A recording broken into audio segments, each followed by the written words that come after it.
واقعہ کربلا تاریخ کا دردناک واقعہ ہے۔ یہ اقتدار کی جنگ نہیں تھی، اقدار کی جنگ تھی۔ دو شخصیتوں کی لڑائی نہیں تھی، دو نظریات کا ٹکراؤ تھا۔ یہ حق اور باطل کا معرکہ تھا۔ یزید ظلم کا استعارہ ہے، حسین ابن علی امن کی علامت ہے۔ یزید جبر کا پتلا ہے، حسین صبر کا پیکر ہے۔ یزید اپنی بدطینت فطرت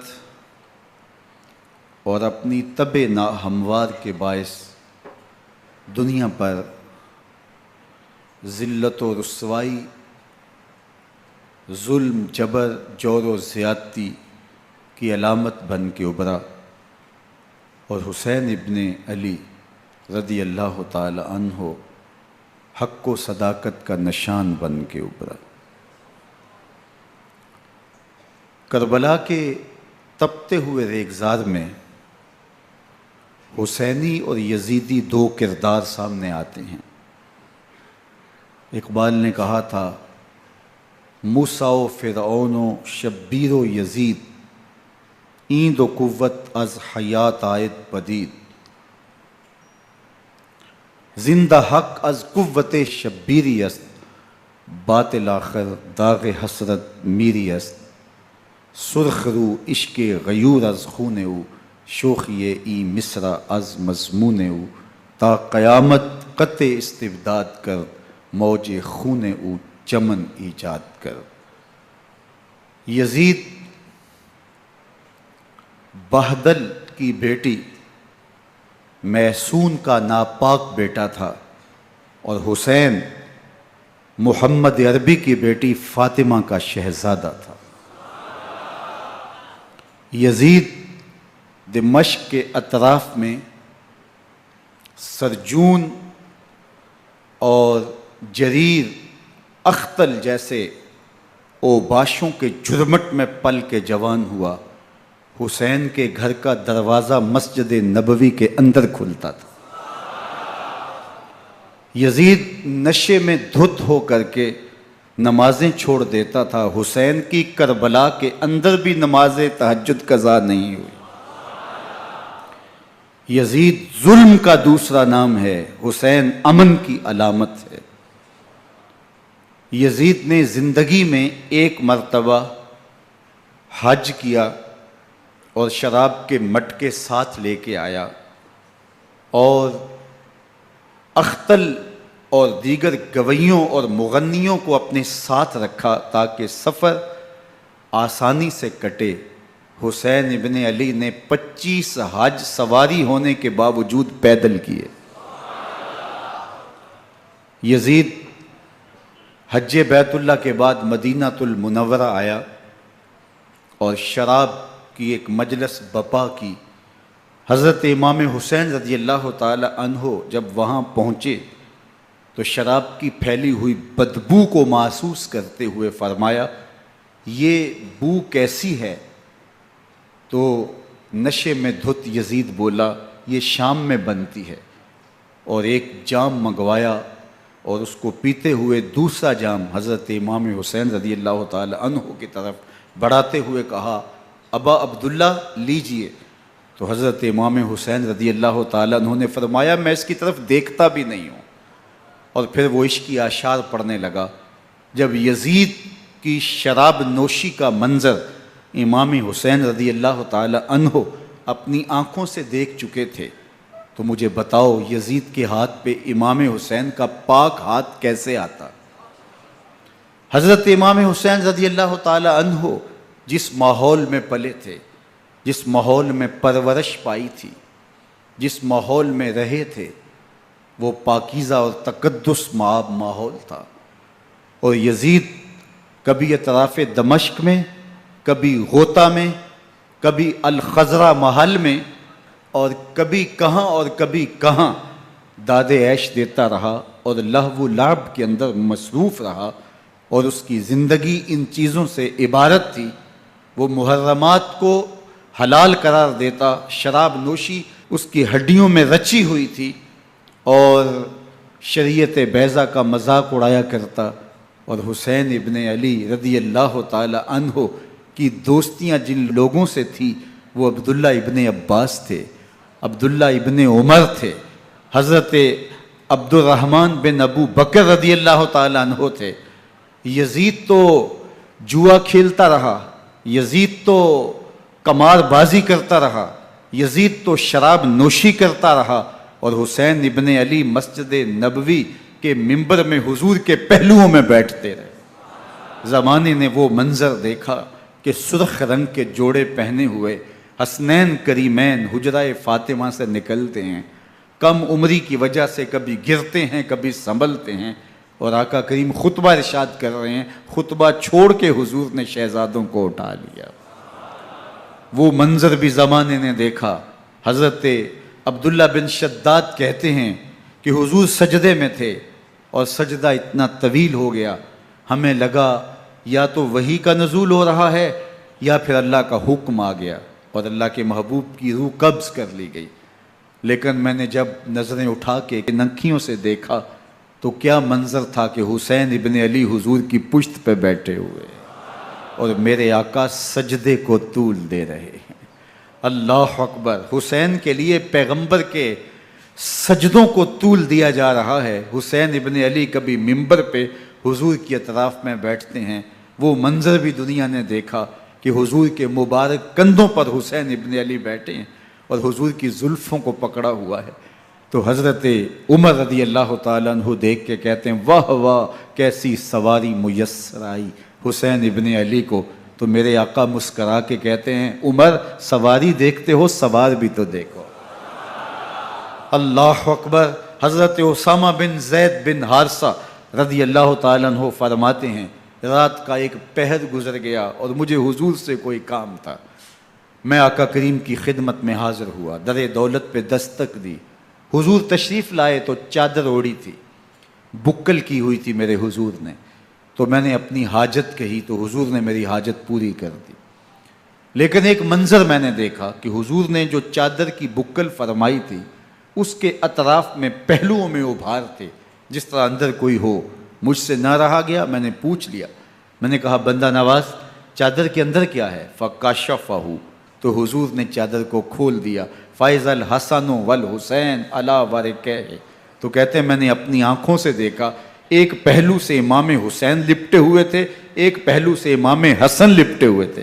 فرمایا یہ میرے بیٹے ہیں، یہ میری بیٹی کے بیٹے ہیں، اے اللہ میں ان سے پیار کرتا ہوں، تو بھی ان سے پیار کر، جو ان سے پیار کرے اس سے بھی پیار کر۔ ان کی محبت کا درس دیا، ان کے پیار کا سبق پڑھایا، کہا ان سے پیار کرنے والا میرے سے پیار کرنے والا ہے، ان سے بغض رکھنے والا میرے سے بغض رکھنے والا ہے۔ ان کی تکلیف حضور کو بے چین کر دیتی تھی۔ حضرت سیدہ فاطمہ الزہرا رضی اللہ تعالی عنہ کے گھر کے قریب سے گزرے تو حضرت امام حسین کے رونے کی آواز آ رہی تھی، تو آقا کریم علیہ السلام نے فرمایا کہ فاطمہ حسین کو چپ کرواؤ، الا تعلمی ان بقاءہ یوزینی، تو جانتی نہیں حسین کا رونا مجھے دکھ دیتا ہے۔ حسین ابن علی کو حضور رونے نہیں دیتے تھے، ان کو دکھی نہیں ہونے دیتے تھے، کیونکہ رسول اللہ صلی اللہ علیہ وسلم جانتے تھے کہ یہ کتنے دکھ سہے گا، کتنی تکلیفوں سے گزرے گا اور کتنے مصائب سہے گا۔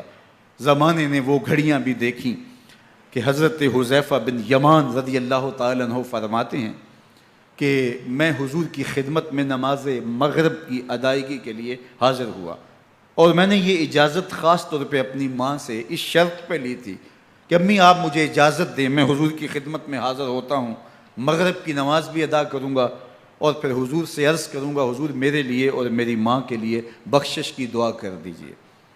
ماں نے اس شرط پہ اجازت دے دی اور میں حضور کی خدمت میں آ گیا، نماز مغرب ادا کی، سلام پھرا تو میرے دل میں آرزو تھی میں حضور سے عرض کروں حضور میرے لیے اور میری ماں کے لیے مغفرت کی بخشش کی دعا کر دیں، لیکن حضور عبادات میں ذکر میں نوافل میں ایسے مشغول ہوئے کہ میں آرزو رکھنے کے باوجود بھی عرض نہ کر سکا۔ خیر نماز عشاء کا وقت ہوا، اذان پکاری گئی، حضور مصلی پہ آئے، نماز پڑھی، سلام پھرا، تو میرے دل میں پھر خیال آیا کہ ماں سے ایک نماز کی چھٹی لی تھی، نمازیں بھی 2 ہو گئیں، ماں نے جاتے پوچھنا ہے حضور سے میرے لیے اور اپنے لیے مغفرت کی، بخشش کی دعا کروائی تھی، تو کیا جواب دوں گا؟ اور حضور اٹھے اور کاشانہ اقدس کی طرف چل دیے۔ اب میرے دل میں یہ خیال رہ کے آ رہا تھا کہ ماں کو کیا جواب دوں گا، میں تو حضور سے بخشش و مغفرت کی دعا کروا ہی نہیں سکا۔ جب حضور چل پڑے تو غیر ارادی طور پہ میں بھی حضور کے پیچھے چل پڑا۔ چلنے میں تھوڑی سی رفتار تیز ہو گئی جس سے قدموں کی آہٹ پیدا ہوئی، تو جب آواز پیدا ہوئی تو حضور نے رخ پھیرے بغیر فرمایا من ھذا، میرے پیچھے پیچھے کون آ رہا ہے؟ پھر خود ہی کہا حذیفہ تو نہیں؟ تو میرا دل دھڑک رہا تھا، قلت نعم، میں نے کہا جی حضور میں حذیفہ ہوں۔ فرمایا ما حاجتک غفر اللہ لک ولامک، کیا کام ہے؟ اللہ تجھے بھی بخش دے، تیری ماں کو بھی بخش دے۔ اب جو کام تھا وہ جنبش لب سے پہلے ہی ہو گیا، یہاں تو لفظوں کا سہارا بھی نہیں لینا پڑتا، وہ بند لبوں کی بولیاں بھی سنتے ہیں۔ اقبال بولا ہے فروغت صبح آثار و دہور، چشم تو بی نندائے ما فی الصدور، تیری نظر تو سینوں کے چھپے راز بھی دیکھتی ہے۔ تو کہا ما حاجتوں کا غفر اللہ لک ولامک، اللہ تجھے بخش دے، تیری ماں کی بھی مغفرت کر دے، کیا کام ہے؟ اب جو کام تھا وہ تو ہو گیا۔ تو میرے حضور نے ارشاد فرمایا حذیفہ سنو، ابھی ایک فرشتہ آیا ہے جو اس سے قبل دھرتی پر پہلے کبھی نہیں آیا، آج پہلی مرتبہ اللہ سے اجازت لے کے 2 کام کرنے آیا ہے، ایک تو مجھے سلام کرنے آیا ہے اور دوسرا خوشخبری دینے آیا ہے کہ آپ کی بیٹی فاطمہ جنتی عورتوں کی سردار ہے اور حسن اور حسین جنتی جوانوں کے سردار۔ ایک طرف یزید ناپاک میسون کا پلیت بیٹا، اور ایک طرف محمد عربی کا نواسا، فاطمہ کے دودھ کا اثر، علی المرتضیٰ کے خون کی تاثیر، رسول اللہ صلی اللہ علیہ وسلم کے کندھوں پہ بیٹھنے والا۔ ایک دن حضور نے امام حسین رضی اللہ تعالیٰ عنہ کے ہاتھ پکڑ لیے اور ان کے پاؤں اپنے پاؤں پہ رکھے اور پھر فرمایا بیٹے آگے بڑھو، اور ان کے پاؤں حضور کی پنڈلیوں پہ آئے، پھر کہا بیٹے اور آگے بڑھو، حتیٰ کہ ان کے پاؤں حضور کی رانوں پہ آئے، پھر فرمایا بیٹا اور آگے بڑھو، تو ان کے پاؤں حضور کے مبارک بطن اقدس پہ آئے، پھر بازوؤں کو کھینچ کے اپنے قریب کیا اور حسین ابن علی کے منہ میں اپنی زبان رکھ دی، اور وہ اس طرح چوس رہے تھے جس طرح کھجور چوسی جاتی ہے۔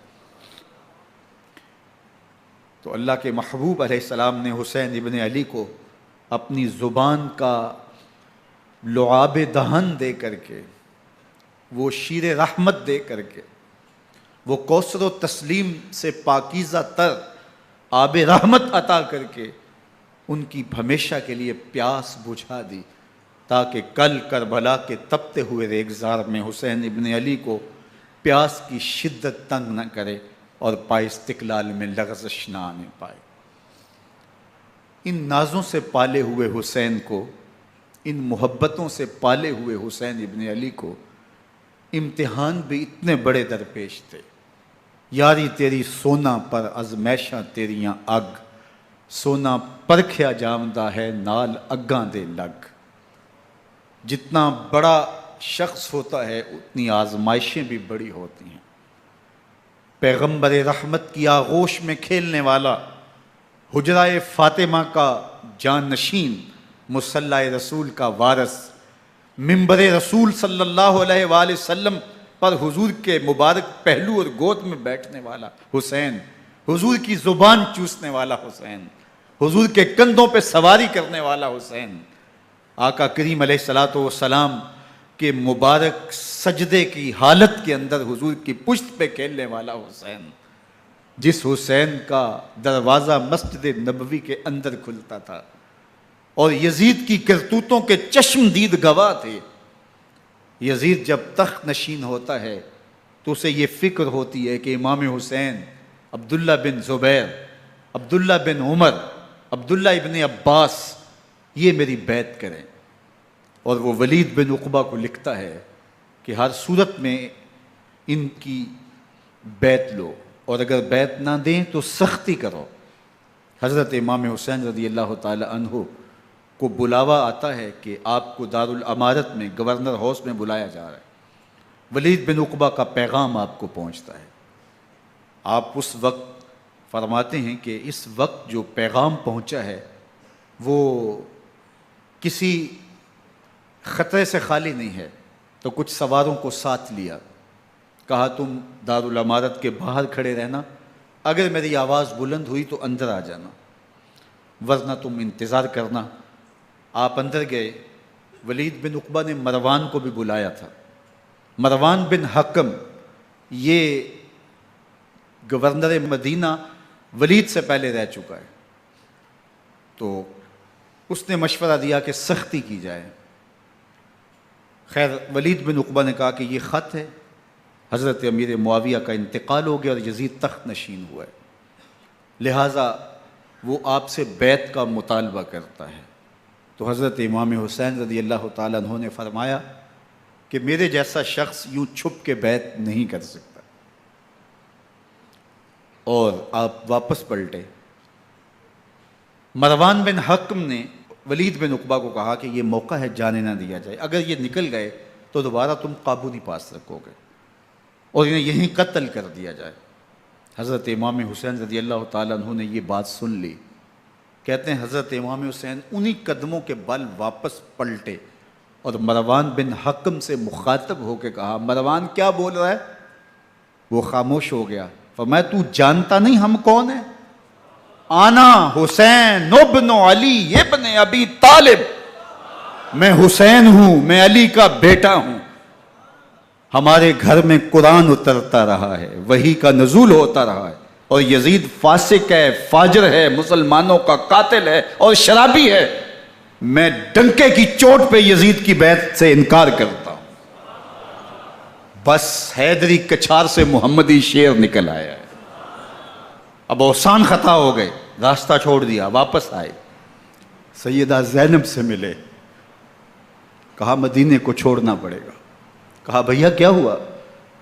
کہا یزید بیعت لینے پہ مصر ہے اور میں کسی صورت بھی بیعت نہیں کروں گا۔ رسول اللہ کا مدینہ ہمارے خون سے لالا زار بنے گا، میں نہیں چاہتا کہ حضور کے شہر نور کی حرمت پامال ہو۔ دوستو وہ کیسا منظر ہوگا جب حسین ابن علی نے آخری حاضری حضور کے روضے پہ دی ہوگی۔ حاجی یا معتمر 10 دن کے لیے، 8 دن کے لیے، 20 دن کے لیے مدینہ المنورہ عارضی سکونت اختیار کرتا ہے، اور حضور کے روضہ انور سے، اس شہر نور سے، ان گلیوں سے، ان بام و در سے ایسا مانوس ہو جاتا ہے کہ جب واپس پلٹ رہا ہوتا ہے ان دعاؤں کے ساتھ کہ دوبارہ آنا بھی نصیب ہو، اور اسے لگتا ہے کہ میں دوبارہ بھی بلایا جاؤں گا، لیکن اس کے باوجود شہر حبیب چھوڑنا قیامت سے کم نہیں ہوتا۔ اعظم چشتی مرحوم آخری بار جب حضور کے روضہ انور پہ گئے تو بیمار تھے، ویل چیئر پہ تھے۔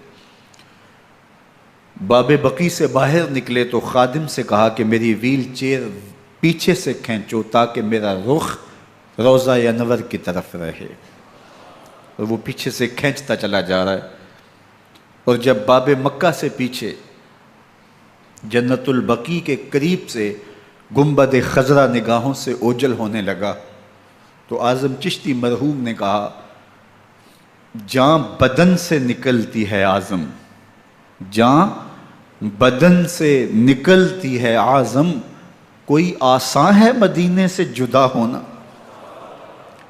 کوئی آسان ہے مدینے سے جدا ہونا۔ یہ اس شخص کی کہانی ہے جو 10 دن، 5 دن، مہینہ، 2 ماہ وہاں رہتا ہے، اور پھر اس شہر کو چھوڑ کے آنا اس کے لیے آسان نہیں ہوتا۔ اور مجھے بتاؤ کہ حسین جو پیدا مدینے میں ہوا، جس کے گھر کا دروازہ مسجد نبوی کے اندر کھلتا تھا، جو مسجد نبوی کے اندر پرورش پا کے جوان ہوتا ہے اور مدینے کی گلیوں میں کھیلتا رہا، اس حسین ابن علی کے لیے مدینہ چھوڑنا، اور پھر وہ اس بات کا علم اور شعور رکھتے تھے کہ یہ آخری بار حضور کے در پہ حاضری ہے، دوبارہ اس شہر نور میں نہیں آ سکوں گا، تو کیا قیامت ہوگی اور کیا منظر ہوگا۔ محمد بن حنفیہ کے علاوہ خاندان نبوت کے جتنے لوگ تھے ان سب نے شہر مدینہ کو الوداع کہا، اور رات کے موقع میں مدینہ المنورہ کو، مسجد نبوی کو چھوڑ کر کے مکہ کی جانب عازم سفر ہوئے۔ 3 شعبان المعظم کو مکہ المکرمہ پہنچتے ہیں، ادھر کوفیوں کے خطوط آنے شروع ہو جاتے ہیں۔ حضرت امام حسین رضی اللہ تعالیٰ عنہ مسلم بن عقیل رضی اللہ تعالیٰ عنہ کو صورتحال معلوم کرنے کے لیے بھیج دیتے ہیں۔ 40,000 کوفی آپ کے ہاتھ پہ بیعت کر لیتے ہیں۔ ادھر 25 پیدل حج کرنے والے حضرت امام حسین 8 ذی الحج کو احرام باندھتے ہیں، لیکن آپ کو پتہ چلتا ہے کہ حاجیوں کے روپ میں قاتل چھپا دیے گئے، تو آپ اس احرام کو حج کی بجائے عمرے میں بدلتے ہیں اور کوفے کی جانب عازم سفر ہوتے ہیں۔ کائنات والو، ذرا سینے پہ ہاتھ رکھ کے دیکھو کہ یہ کتنا مشکل مرحلہ تھا۔ اس دین کی آبرو کو بچانے کے لیے حضرت امام حسین رضی اللہ تعالیٰ عنہ نے کتنا بڑا قدم اٹھایا۔ آپ کے بہی خواہ، دوست، احباب عبداللہ بن عمر یہ سارے روکتے ہیں، عبداللہ بن عباس کہتے ہیں حضرت نہ جائیے، الکوفی لا یوفی، کوفی کبھی وفا نہیں کرتے، آپ کے والد کو وہاں شہید کیا گیا، لیکن آپ ایک فرض کو نبھانے جا رہے ہیں۔ میرے غم گسارو، میرے مہربانوں، نہ روکو مجھ کو جانے دو، مجھے نانے کے دی کی ڈوبتی کشتی بچانے دو، میں جاتا ہوں کہ دنیا پر وفا کا نام رہ جائے، میں رہوں نہ رہوں پر عظمت اسلام رہ جائے۔ میں نہیں جاتا تو نبی کے گھر کی آن جاتی ہے، میں نہیں جاتا تو نبی کے گھر کی آن جاتی ہے، تمہارا دین جاتا ہے میری غیرت ایمان جاتی ہے۔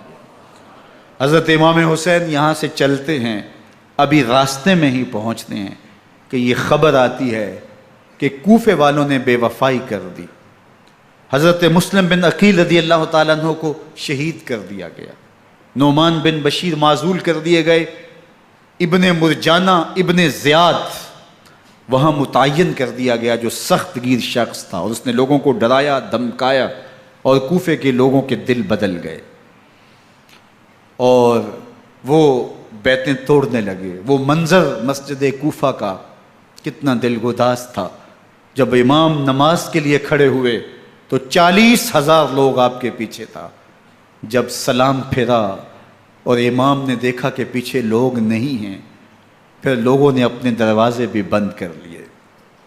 رات کی تنہائیاں ہیں اور حضرت مسلم بن عقیل کو کوئی پناہ دینے والا نہیں ہے، لوگوں نے دروازے بند کر لیے کہ کہیں ہمارے گھر میں نہ آ جائیں اور ہم مشقت اور حکومتی تشدد کا شکار نہ ہوں۔ کتنا دردناک لمحہ ہے حضرت مسلم بن عقیل رضی اللہ تعالیٰ عنہ پہ، اور پھر حضرت مسلم بن عقیل بے دردی سے شہید کر دیے جاتے ہیں۔ آپ ابھی راستے میں ہیں، یہ ساری کہانی پہنچتی ہے کہ حضرت مسلم شہید کر دیے گئے اور بے دردی سے شہید کر دیے گئے۔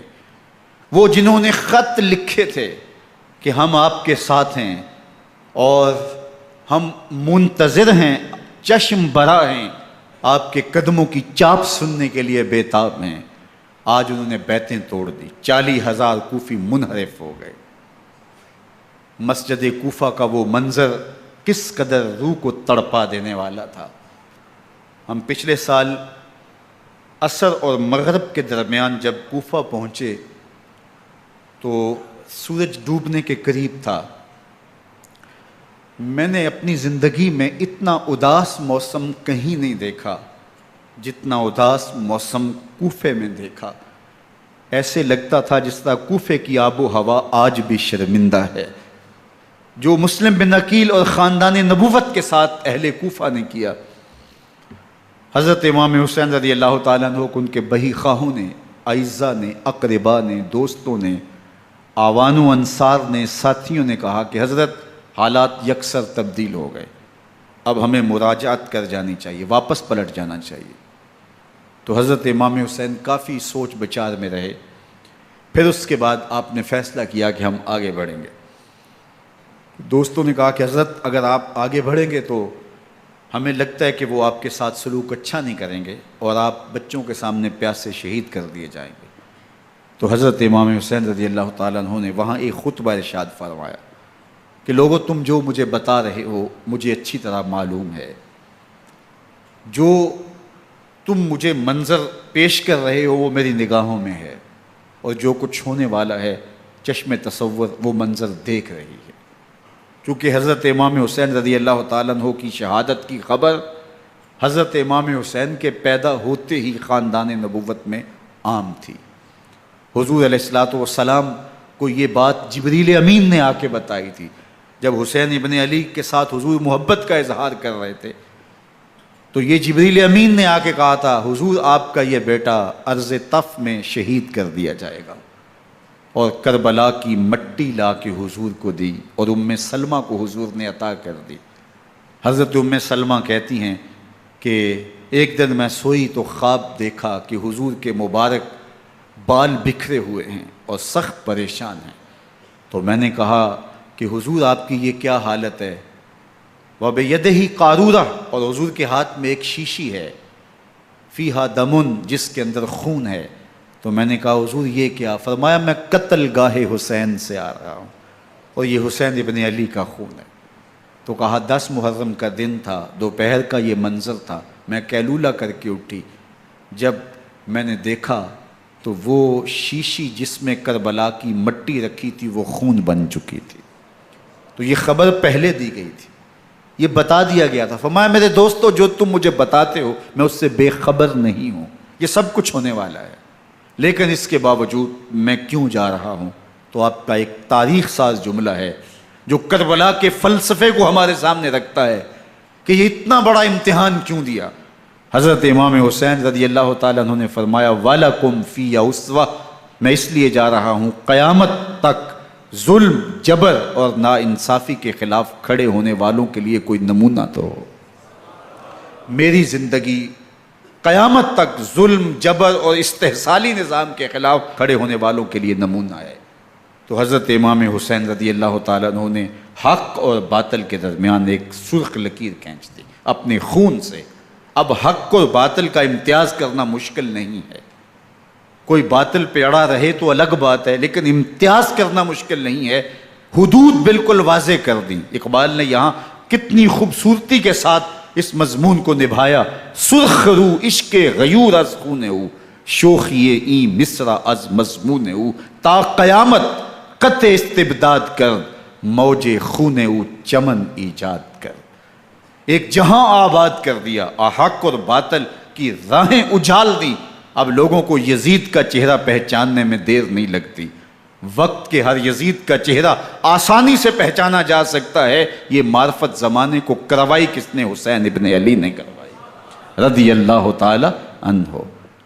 تو حضرت امام حسین نے فرمایا کہ جو میرے ساتھ ہونے والا ہے میں اچھی طرح جانتا ہوں، لیکن میں اس کے باوجود آگے بڑھوں گا۔ پھر بڑھے اور کربلا میں جا کے خیمہ زن ہو گئے۔ 7 محرم کو پانی بند کر دیا گیا، پانی بند ہوا تو کھانا بھی میسر نہیں تھا، لیکن ذکر پانی کا ہوتا ہے اس لیے کہ کھانے کے بغیر انسان کئی دن کاٹ لیتا ہے، لیکن پانی کے بغیر گزر نہیں ہوتی۔ تو فرات کی نہر سامنے اپنی موجوں کے ساتھ چمک رہی ہے، لیکن ایک قطرہ آب بھی آل رسول کو نہیں دیا جا رہا۔ کائنات کے اندر ایسے انوکھے امتحان بھی ہوتے ہیں، وارث ہوں ساقی کوثر کے، مالک ہوں حوض کوثر کے، اور بیٹے ہوں ساقی کوثر کے، اور آج ایک بوند پانی کی بھی میسر نہ ہو۔ صبر کا امتحان ہے، عزیمت کا امتحان ہے۔ حضرت امام حسین رضی اللہ تعالیٰ عنہ خیمہ زن ہو گئے، 3 دن تک پانی بند رہتا ہے، 9 محرم کو رات کی تنہائی میں حملہ آور ہونا چاہتے ہیں، لیکن آپ نے کہا کہ ہمیں اللہ کے حضور عبادت اور ذکر کے لیے وقت دیا جائے۔ ساری رات ذکر میں گزرتی ہے، عبادات میں گزرتی ہیں۔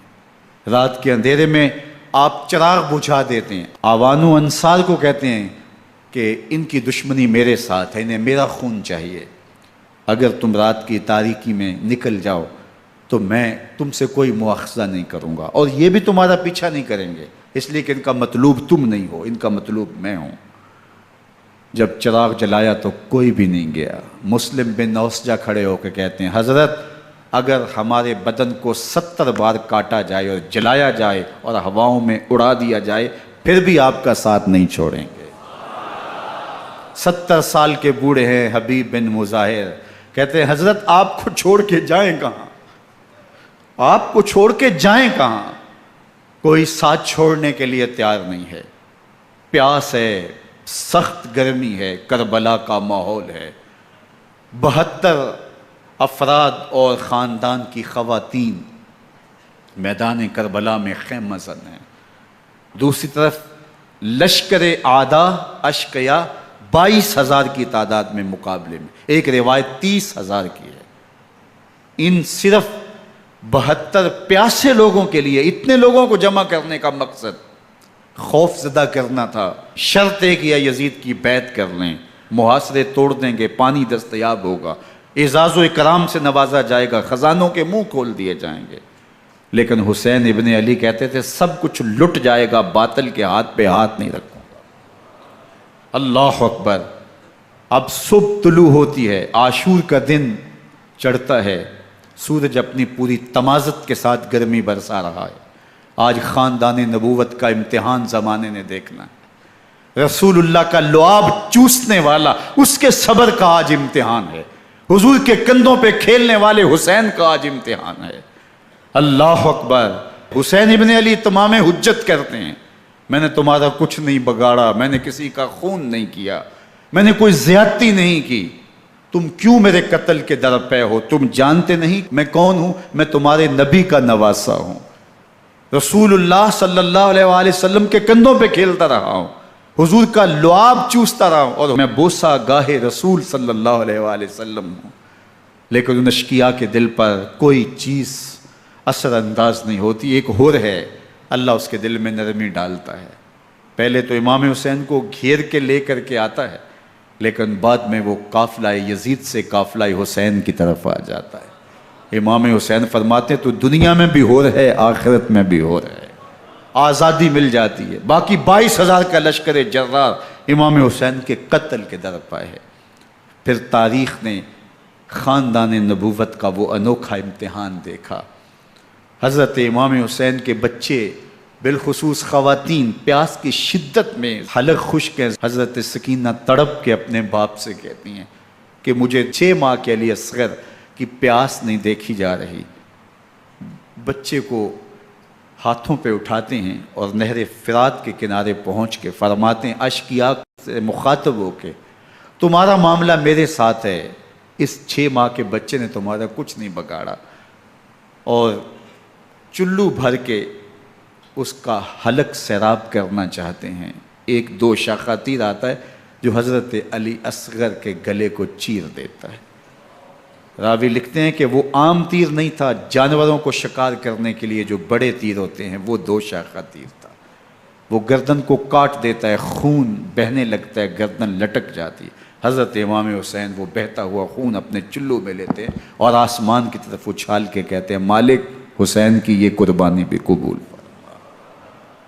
یہ تماشا لب بام نہیں ہے، بچہ بیمار ہو ڈاکٹر جواب دے دیں، ماں باپ کے ہاتھ پھول جاتے ہیں، زندگی کی سانسیں ابھی چل رہی ہوتی ہیں، لیکن ڈاکٹر کہے کہ یہ میرے بس کا روگ نہیں ہے، کہیں اور لے جاؤ، تو زندگی کا لف و نشر غیر مرتب ہو جاتا ہے۔ میں سلام پیش نہ کروں حسین ابن علی کو، 6 ماہ کا علی اصغر ہاتھوں میں دم توڑتا ہے، گردن لٹک جاتی ہے، خون بہہ رہا ہے، اب خیموں کی طرف بڑھ رہے ہیں، لیکن زبان پہ شکایت نہیں ہے، کہتے ہیں مالک حسین کی یہ قربانی قبول کر لے۔ اب خیموں کی طرف آنا، شہر بانوں ام رباب سیدہ زینب حضرت سکینہ سلام اللہ علیہا کا سامنا کوئی آسان کام نہیں تھا، لیکن حسین ابن علی آتے ہیں، شہزادے کو یہاں خیموں کے قریب رکھ کے کہتے ہیں کہ یہ حوض کوثر سے سیراب ہو گیا ہے۔ اللہ اکبر، کوہرام مچ جاتا ہے خیموں کے اندر، کیا منظر ہوگا اور ان کو کن الفاظ کے پیرائے میں ڈھال کر کے ان کیفیات کو بیان کیا جا سکتا ہے جو اہل بیت کے خیموں کے اندر علی اصغر کی شہادت کے بعد کا منظر رقم ہو رہا ہوگا۔ اللہ اکبر، ادھر اشکیا آوازیں دے رہے ہیں، مبارزت کے لیے پکار رہے ہیں۔ زمانے نے پھر وہ منظر بھی دیکھا کہ جوان بیٹے کو 18 سال کی کمائی حضرت امام حسین میدان عمل میں بھیج رہے ہیں۔ وہ علی اکبر جو حسین کا نور نظر ہے، آنکھوں کا قرار ہے، دل کی تسکین ہے۔ اور پھر حضرت علی اکبر جب گھوڑے کی زین سے فرش زمین پہ گرتے ہیں تو باپ کو آواز دیتے ہیں، اور حضرت امام حسین جو ہے وہ آگے جا کے بیٹے کی لاش اٹھاتے ہیں۔ اللہ اکبر، 18 سال کے بیٹے کی لاش کو کندھوں پہ اٹھا کے خیموں تک لاتے ہیں اور ہاتھ پھیلا کے کہتے ہیں مالک حسین کی یہ قربانی بھی قبول فرما۔ کبھی قاسم بن حسن کی لاش اٹھا کے لاتے ہیں، کبھی اون و محمد کی لاشیں اٹھا کے لاتے ہیں، بھتیجوں کی، بھانجوں کی، بھائی عباس کے کٹے ہوئے بازو اور زخموں سے چھدا ہوا لاشا۔ کیا کیا قیامتیں تھیں جو اس کربلا کے ایک میدان کے اندر نہیں توڑی گئیں۔ حضرت امام حسین پر دکھ پہ دکھ، تکلیفوں پہ تکلیفیں۔ اب 71 لاشیں اٹھا کے خیموں تک پہنچا چکے، اور ادھر مبارزت کی دعوت دی جا رہی، آؤ میدان عمل میں آؤ، اب دیر کیوں کر رہے ہو۔ رسول اللہ کا حرم، رسول اللہ کی شہزادیاں جو نازوں میں پلی تھیں، وہ کلیاں جو شبنم کا بوجھ بھی گوارا نہیں کر سکتی تھی، آج مصیبتوں کے پہاڑ ٹوٹ گئے۔ حضرت امام حسین کبھی شہربانوں کو، کبھی ام رباب کو دلاسا دیتے ہیں، کبھی حضرت زینب کو کہتے ہیں۔ حضرت زینب کربلا کے اس میدان کے اندر بڑے حوصلے کے ساتھ اپنے بھائی کے ساتھ کھڑی رہی، اپنے 2 بیٹے راہ خدا میں پیش کیے، ان کی لاشیں وصول کیں، لیکن زینب جس جرأت کے ساتھ، جس پامردی کے ساتھ اس سارے منظر کو حوصلے کے ساتھ سہتی رہی، وہ یقیناً حوصلہ سیدہ زینب سلام اللہ علیہا کا ہی ہے۔ لیکن یہ وہ منظر تھا کہ زینب کا دل بھی ڈول گیا جب حسین ابن علی گھوڑے پہ بیٹھنے لگے اور ان کو گھوڑے میں بٹھانے والا کوئی نہیں تھا، اور جو بھی سوار جاتا پھر واپس اس کی لاش ہی آتی اور حسین ابن علی لے کے آتے۔ آج حسین ابن علی جا رہے ہیں، زندگی کا سارا سرمایہ لٹ رہا ہے، حضرت زینب سلام اللہ علیہا سنبھل نہیں رہی۔ حضرت امام رضی اللہ تعالیٰ عنہ اٹھے اور آپ نے حضرت زینب کو صبر کی تلقین کی اور کہا کہ صبر ہی بہترین ذریعہ ہے اور اللہ کی قربت کا ایک بہترین سبب ہے، اور ان کو صبر کی تلقین کرتے ہوئے فرمایا کہ میرے بعد تم نے اس ذمہ داری کو سنبھالنا ہے اور ان مخدرات اسلام کی، ان شہزادیوں کے پردے کی تم نے حفاظت کرنی ہے۔ اور پھر گھوڑے کی زین کس کے امام حسین لشکر اشکیا کی طرف بڑھتے ہیں۔ اب خیموں سے سسکیوں کی آواز آ رہی ہے، ان کا سردار، ان کا تاجدار آج سب کو چھوڑ کے کربلا کے میدان کی طرف بڑھ رہا ہے۔ جرم کیا کیا، قصور کیا کیا، اس نے کیا زیادتی کی کہ آج نیزوں اور انیوں کے مقابلے میں 22,000 کا لشکر حضرت امام حسین پہ ٹوٹ پڑتا ہے۔ آپ پھر تمام حجت کرتے ہیں میں نے کسی کو قتل نہیں کیا، خون ناحق نہیں بہایا، میرے خون کے درپے کیوں ہو، اپنی آخرت کیوں برباد کرتے ہو، تم جانتے نہیں میں کون ہوں، میں تمہارے نبی کا نواسا ہوں۔ لیکن ابن زیاد کہتا ہے مقابلے میں آؤ۔ پھر حضرت امام حسین رضی اللہ تعالیٰ عنہ مقابلے میں آتے ہیں، اور جب گھوڑے کو ایڑ لگا کے دشمن اشقیاء پہ ٹوٹتے ہیں تو پھر ایسا منظر ہوتا ہے کہ وہ بھیڑ بکریوں کی طرح آگے بھاگتے ہیں۔ 71 زخم کلیجے پہ لیے شجاعت کا یہ پیکر جب میدان میں آتا ہے، آواز آتی ہے یہ کون ذی وقار ہے، بلا کا شاہ سوار ہے، لباس ہے پھٹا ہوا غبار سے اٹا ہوا، تمام جسم نازنی چدا ہوا کٹا ہوا، یہ نبی کا نور عین ہے، یہ بالیقین حسین ہے، یہ حسین ابن علی ہے رضی اللہ تعالیٰ عنہ۔ پھر چاند بادلوں میں گھر جاتا ہے، شامی غنڈے تیر برساتے ہیں، تلواروں سے آپ کے بدن پر ضربیں لگاتے ہیں اور نیزوں سے آپ کے بدن کو پرو دیتے ہیں۔ جب آپ کا پیراہن بعد میں اتارا گیا تو آپ کے پیراہن میں 122 سوراخ تیروں کے تھے، 33 زخم تلواروں کے اور 34 گھاؤ نیزوں کے تھے۔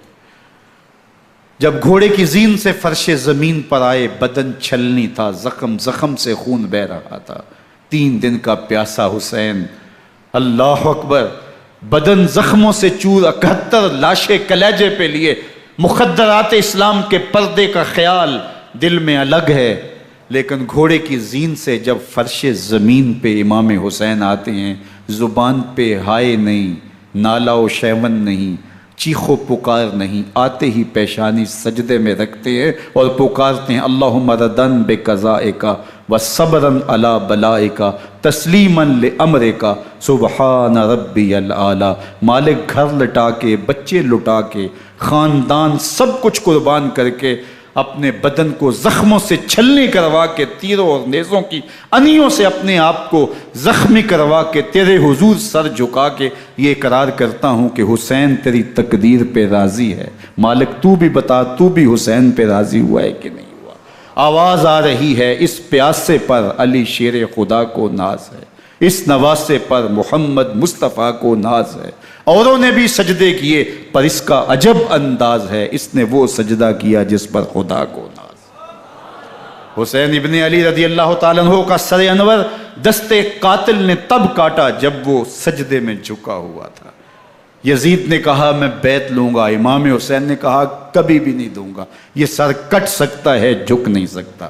سر کاٹ کے نیزے کی نوک پہ چڑھا دیا گیا اور یہ اس بات کا اعلان تھا کہ ہم جیت گئے اور حسینی ہار گئے، اور لشکر یزید میں غوغا مچ گیا، نقارے بجنے لگے کہ ہم جیت گئے، دیکھو امام حسین شہید کر دیے گئے، اور سر کاٹ کے نیزے کی نوک پہ چڑھایا گیا۔ لیکن لشکر یزید سے ہی آواز آئی یہ کیسا سر ہے جو کٹ کے بھی سر بلندی ہے، کٹ گیا ہے پھر بھی اونچا ہے، اللہ اکبر، یہ سر سجدے میں کٹا ہے، رب کے حضور عبادت کی حالت میں کٹا ہے، حسین آج بھی سجدے میں ہے، اللہ اکبر، حسین آج بھی سجدے میں ہے، بلکہ کٹے ہوئے سر کا رخ زمین کی جانب تھا اور کٹی گردن آسمان کی طرف، یوں نیزے پہ پرویا گیا، اللہ اکبر۔ ایک شاعر نے نقشہ کھینچا، بآنکھ سر نیزے پہ اور سوئے زمین ہے روح، یعنی سجدہ ثانی کی ہے آرزو۔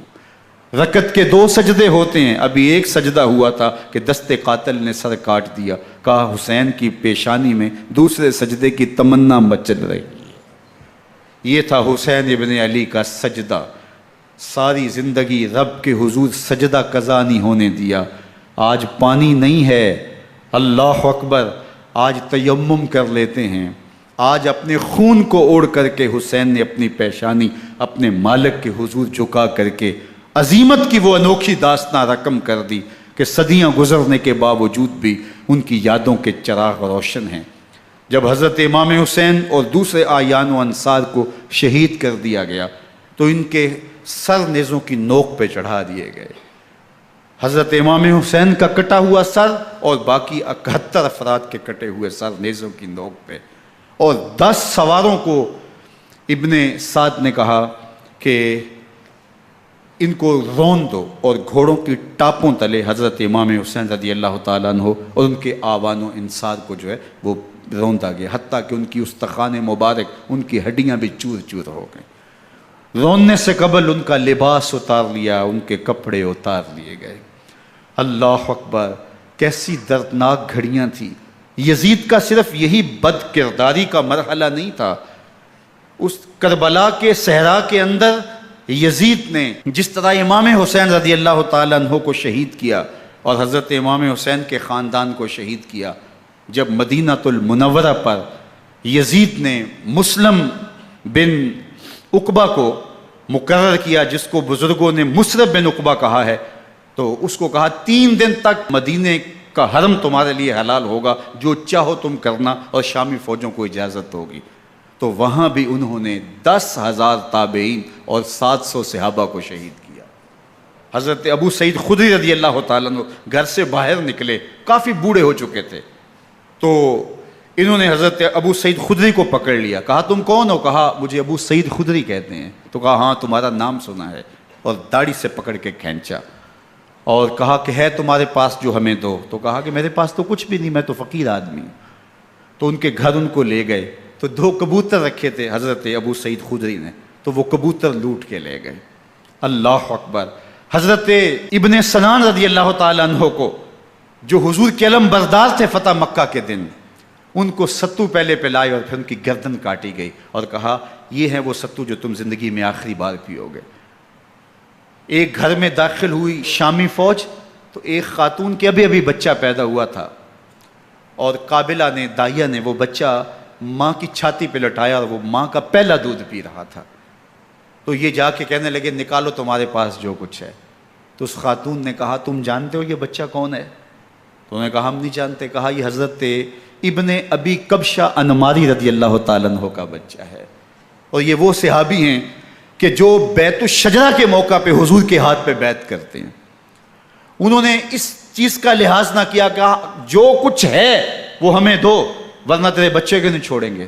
تو ماں بچے سے مخاطب ہو کے کہتی ہے، ابھی بچہ پیدا ہوا ہے اور ماں سے پہلا دودھ پی رہا ہے، کہ بیٹے اگر میرے پاس کچھ ہوتا، وہ قیمتی سے قیمتی چیز بھی ہوتی، تیری جان کے لیے قربان کرتی، لیکن اس وقت میرے پاس کچھ ہے نہیں۔ تو ایک شکی آگے بڑھا اور بچے کو ایک ٹانگ سے پکڑ کے کھینچ کے دیوار کے ساتھ پٹک کے مارا، جس سے دماغ کا بھیجا نکل گیا۔ کیا کیا زیادتیاں نہیں کی۔ 700 صحابہ حرہ کے واقعہ میں شہید کیے یزید نے، اور 10,000 تابعین شہید کیے۔ مسجد نبوی میں ممبر رسول کے ساتھ گھوڑے باندھے، اور وہ ممبر رسول اور مصلی رسول کے قریب لید کرتے رہے۔ حضرت سعید عبد المسیب فرماتے ہیں میں نابینا تھا اور حضور کے روضہ انور کے پاس بیٹھا تھا، اور یزید کے سپاہی آتے، جو بھی مسجد میں نظر آتا پکڑ کے لے جاتے، مجھے نابینا سمجھ کے چھوڑ دیتے، لیکن میں پریشان تھا کہ ظہر کا وقت ہوگا، عصر کا وقت ہوگا، مغرب عشاء کا وقت ہوگا، نہ اذان، نہ اقامت، نہ جماعت، تو کیسے مجھے پتہ چلے گا کہ نماز کا وقت ہو گیا، اور کیسی میری نمازوں کا کیا بنے گا؟ میں اس فکر میں بیٹھا تھا۔ لم ازل اسمع الاذان والاقامت من قبر رسول اللہ صلی اللہ علیہ وآلہ وسلم۔ فرماتے ہیں جب بھی پھر نماز کا وقت آیا، گنبد خضرا سے اذان کی بھی آواز آئی، اقامت کی بھی آواز آئی۔ 3 دن تک مسجد نبوی کے اندر گھوڑے بندے رہے، اور مدینہ کی حرمت پامال کی۔ مدینہ کے گھروں کے اندر یہ بدکماش داخل ہوئے، اور جو بدکاریاں انہوں نے کی کلیجہ منہ کو آتا ہے۔ 1002 شیزائیں ان بدکاروں کی بدکاریوں کی وجہ سے کنواری حالت کے اندر حاملہ ہوئی۔ 3 دن تک مدینے کا حرم انہوں نے پامال کیا، اور پھر مکہ المکرمہ میں کعبۃ اللہ پر گولے برسائے، اور کعبہ کا غلاف جل گیا۔ وہ تو یزید مر گیا، اور حضرت عبداللہ ابن زبیر رضی اللہ تعالیٰ عنہ نے اپنی خلافت کا اعلان کیا۔ یزید کے یہ کرتوت تھے، ادھر اہل مدینہ کو ستایا، ادھر اہل مکہ کو ستایا، اور رسول اللہ صلی اللہ علیہ وسلم کے خانوادے کی بے حرمتی اور توہین کی۔ نہ صرف انہیں قتل کیا گیا، ان کی لاشوں پہ گھوڑے دوڑائے۔ ابن سعد اور شمر جو ہے وہ خیموں میں داخل ہوا، اور مخدرات اسلام کی چادریں چھیننے کی کوشش کی۔ حضرت زینب سلام اللہ علیہ نے مخاطب ہو کے کہا ہمارے چہرے کے رکھوالے چلے گئے ہیں، ظالم تو خیال نہیں کرتا ہم رسول اللہ کی بیٹیاں ہیں۔ حضرت شہربانو، حضرت زین العابدین اور حضرت زینب سلام اللہ علیہم، ان تینوں کو ایک اونٹ پہ باندھا گیا، اور باقی اونٹوں پہ باقی سادات کو، حضور کی شہزادیوں کو باندھا گیا، رسیوں میں جکڑا گیا، اور اونٹوں پہ باندھ کر کے کوفے کی جانب آگے آگے شہیدوں کے سر چل رہے ہیں، اور پیچھے یہ قافلہ چل رہا ہے۔ اور جب یہ قافلہ وہاں سے گزرا جہاں لاشیں پڑی تھیں، امام زین العابدین 14 سال کے تھے اور بیمار تھے، اور ان کا حوصلہ نہ ہوا، وہاں غشی ان کے اوپر آنے لگی، اور وہ منظر ابن کثیر نے، باقی لوگوں سب نے لکھا ہے کہ پھر جب ان کی یہ حالت ہوئی تو پھر سیدہ زینب سلام اللہ علیہ، جنہوں نے ابھی تک بڑے حوصلے کے ساتھ ساری مشکلات کا مقابلہ کیا تھا، اب ان کے بندھن ٹوٹ گئے اور آنکھوں سے آنسو بہنے لگے، اور سیدہ زینب تھے امام حسین رضی اللہ تعالیٰ عنہ کی لاش پہ کھڑے ہو کے، اور وہ روندی ہوئی لاش، ٹوٹی ہوئی ہڈیاں، اور وہ برینا بدن، کٹا ہوا سر نیزے کی نوک پہ، اور لاش یہ پڑی ہے۔ تو حضرت سیدہ زینب نے مدینے کی طرف منہ کر کے جو ہے وہ حضور سے فریاد کی، یا محمد آہو، یا محمد آہو، ھذا حسین بالآراء مزمل بالدماء، یا محمد آہو بناتوں کا سبایا۔ یا رسول اللہ، اے پیارے آقا، یا جد آہو، اے ہمارے نانا محترم، یہ دیکھیے آپ کا حسین پڑا ہوا ہے۔ بدن سے کپڑے اتار لیے گئے، خاک ہوائیں اڑا رہی ہیں، اور اس کے اوپر چادر جو ہے وہ مٹی کی پڑ گئی ہے۔ حضور آپ کی اولاد کاٹ دی گئی، اور پھر کہا بناتوں کا سبایا۔ حضور دیکھیے آپ کی بیٹیوں کے ہاتھ باندھ دیے گئے ہیں، اونٹوں پہ کس دیا گیا ہے، سر شہیدہ آگے آگے چل رہے ہیں، اور حضرت سیدنا امام حسین کا آگے آگے سر ہے۔ راستے کے اندر ایک جگہ آئی، رات گزری اور ان کو اتارا گیا۔ رات کا موقع تھا، ایک خاتون آئی اور اس نے کوئی کھانا پیش کیا ان کو، اور کہا کہ میں کسی زمانے میں حضرت سیدہ فاطمہ زہرا کی نوکری کیا کرتی تھی، ان کی لونڈی تھی، ان کی کنیز تھی، اور آج مجھے پتہ چلا کہ آپ لوگ گزر رہے ہیں، تو میں نے کہا کہ میں اپنی مخدومہ کے خاندان کی خدمت کروں۔ اور پھر اس نے کہا کہ اس وقت سیدہ کی گود میں ایک 6-7 ماہ کی بچی تھی جس کو زینب کہا کرتے تھے۔ تو سیدہ زینب نے کہا کہ اماں اگر پہچانتی ہو تو وہ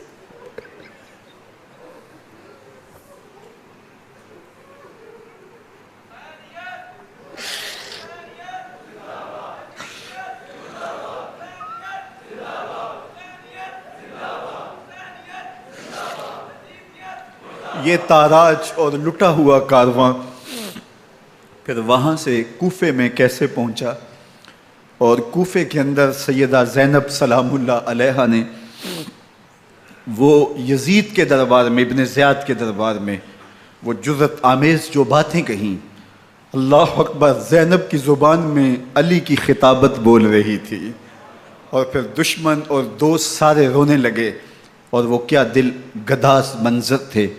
اور پھر یہ سروں کا قافلہ اور سادات کرام کا مشکیں کسی ہوئی ہیں اور اونٹوں پہ باندھے ہوئے، ان کو وہاں سے پھر قادسیہ، اور قادسیہ سے پھر دمشق یزید کے دربار میں پہنچایا گیا، اور وہاں سے یہ لٹے ہوئے خانمہ برباد تاراج لوگ مدینہ المنورہ میں کیسے پہنچے، اور اہل مدینہ نے کیسے استقبال کیا، اور وہ منظر کتنا دلگداز تھا جب اہل مدینہ زینب سے پوچھتے تھے زینب حسین کہاں ہے؟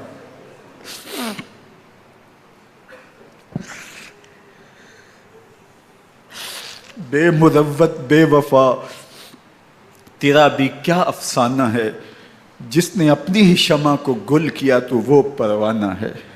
اپنے پیغمبر کے شہزادوں کو اور اپنے پیغمبر کی شہزادیوں کو جو دکھ اس امت نے دیے، یہ کائنات کی ایک انوکھی داستان ہے۔